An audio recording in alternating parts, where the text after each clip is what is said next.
Me rastin e festës së Pashkëve ju drejtoj përshëndetjet dhe urimet e mia me të përzemërta. Krishti u ngjall, vërtet u ngjall. Për ne të krishterët kjo është zemra e fesë son dhe burimi i shpresës që nuk shuhet.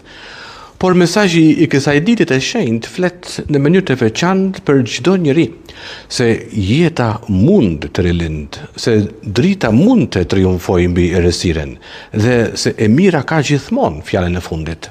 Në këtë kohë, kur të gjithë përballemi me sfida, plagë dhe pasiguri, atëherë pashka na fton të mos dorëzohemi përballë së keqes, por të zgjedhim shpresën, solidaritetin, kujdesin për njëri tjetrin. Këto janë vlera që na bashkojnë përtej çdo dallimi.